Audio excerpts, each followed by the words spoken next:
I just did this really cool intro and I wasn't recording, and now I've got to do it again and my head hurts so much. Action. Okay.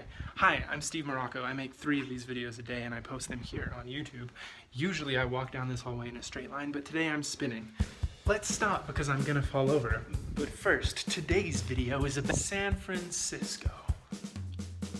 Now, what do I have to say about San Francisco? I don't know. I'm gonna think on it. My phone is at 2% and I'm gonna go charge it. I'll get back to you in a moment. You wanna hear something interesting? I recorded that awesome intro a week ago and then never finished this video.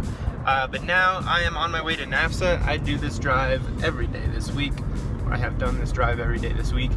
And I am now quite confident that this particular stretch of road, which is through between Castle Rock and Denver, is the least interesting part of the drive. So with that in mind, I am going to go ahead and finish this video with a brief, just like, monologue about my thoughts on San Francisco half a month later. It's been either 2 or 3 weeks since I was in San Francisco. Getting close to a month, I suppose. And so my reflections on it will not be tail end skewed, where, you know, if I were to reflect on San Francisco immediately after leaving, I would remember the last 3 or 4 days more than the rest of the trip. I have enough distance now from the trip itself that I feel like I have a good overview of it. So the goal, before I go into how it actually went, the goal in going to San Francisco was to do a little research into this Tri-City living concept that I've talked about a little bit over the course of the last year, which I didn't really do a lot of on the ground there, but I definitely got the post written while I was there, so that was great. Secondary goal was to network and meet people and build relationships with several folks in San Francisco who would be good to know were I to move there.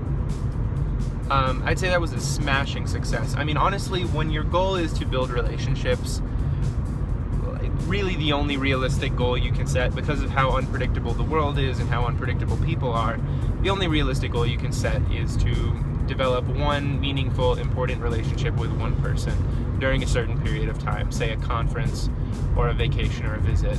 If you can do that, if you can make a lasting relationship with one person during your trip abroad, during your time visiting a certain place, while you're house sitting for a friend, while you're at a conference, while you're on a weekend trip, during a road trip, if you can, you know, whatever the section of time in your life is, if you can aim to build one new meaningful relationship, then you're doing good. And I'd say in regards to that, San Francisco was a smashing success. I cold emailed probably a dozen people while I was there, from like the CEO of Lytro to Steven Jurvetson. I'm not sure how to pronounce his last name, so very cold email. But he runs one of the venture capital firms that was super early money into SpaceX and Tesla. And I mean, with my interest in those companies, he seems like he'd be a fun person to talk to. He's also interested in rocketry, has similar interests to a lot of my family and my family friends, so I feel like he'd be a fun person to talk to. Some others, like people who work at Palantir, there was a huge scandal/leak while I was there at Palantir, so that wasn't gonna happen, as I came to terms with that. One person, I also cold emailed like several billionaires. You're not gonna get many emails back from billionaires, but most of them won't even see them, because billionaires know that time is much more precious than money, and they should not check their email. But some do, so you know, it's always worth trying. And then I emailed, so Reid Hoffman has a very interesting situation going on in that his own personal projects have their own sort of company going on with them. I'm not sure really how to put it succinctly, but there's LinkedIn, and then there's Greylock Ventures, and then there's Reid's own personal projects like making board games. And those are run by a guy named Ian, who is sort of assistant to, chief of staff of, special projects lead for Reid Hoffman.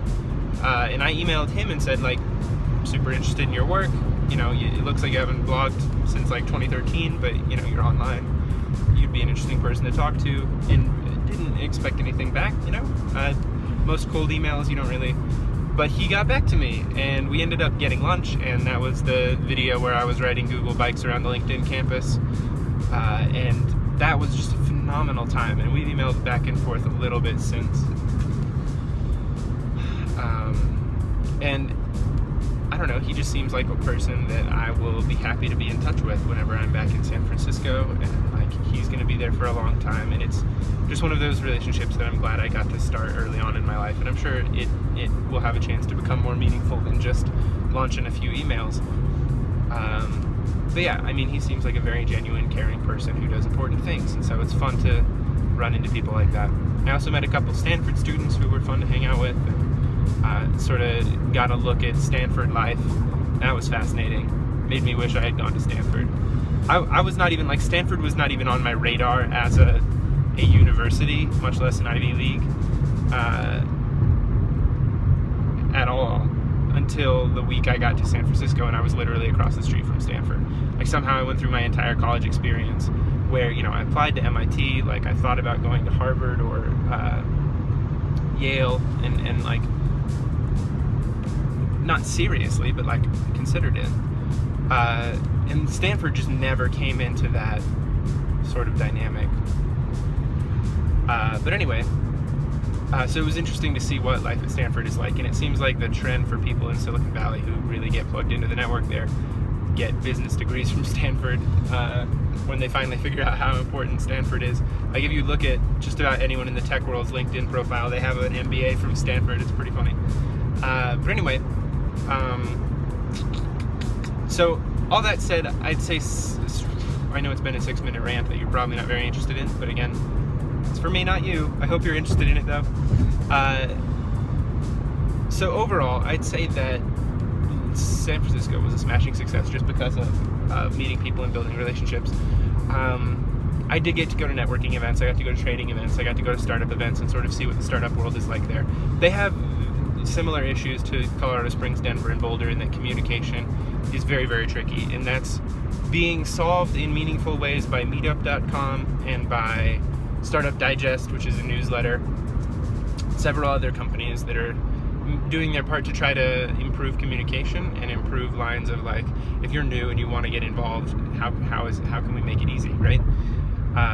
But it was good to see that even San Francisco still has some communication issues and some, like, cultural overlap. Like, it could be better. It could be better. They're very separate worlds in Silicon Valley and in downtown San Francisco, and though the tech world is moving north to downtown, like, there are still all sorts of troubles, which you can read about on Medium any day, the social issues in San Francisco, because many of the people who write on Medium write about that. Anyway, that is my rant about San Francisco. It was a great 2 weeks. It was really fun being a local. I'm more motivated than I expected to be to move to just San Francisco. Like, were I to pick one of the 3 cities now, I'm absolutely sure that it would be San Francisco, and not even just because I had a bad time in LA, or because I don't expect to get to New York in such a meaningful way anytime soon, but really just because, like, the tech and startup scene needs to have more interaction with education and media, and they're making great inroads in that direction. And as that happens, I would like to be there. So San Francisco seems like the place to be, just because of the overlap of tech and education. I think that's sort of my entire life, right? The overlap of tech and education. So that's the city I should be in. There's no such overlap in New York. New York is very media, theater, and finance. LA is very media and Hollywood. It's just media focused, essentially. It's all very superficial, which is a feature if you're in LA for that reason. But that's what keeps people who aren't supposed to be in LA away from LA, and it may do the same to me. So yeah, those are my thoughts. I hope that's useful for you. Getting to spend 2 weeks there with a mission instead of just spending 2 weeks somewhere was very fun. It got me out the door every day, and almost every day, and really got me plugged in a way that I didn't expect to be able to get plugged in. So that was very fun. If you folks ever see it, many thanks to Mike and to Jesse and to Ian all the other people, Kristen and to Megan, who made my time there in San Francisco, and Parvene, and Mike, and and Tom. Sorry, I said Mike twice, but Mike, especially Mike, who made my time in San Francisco just really, really meaningful and special and fun. Thank you guys for that. It was a really, really good time because of you guys being welcoming and showing me around and pointing me in the direction I should go, even though I was confused. It's very helpful. So, I appreciate it. I think that's it for my rant. Thanks for watching. I am finally out of the boring part of my drive, so I'm going to get back to it. But thank you so much for hanging in there with me. It's been fun. I will talk to you in the next video. Au revoir.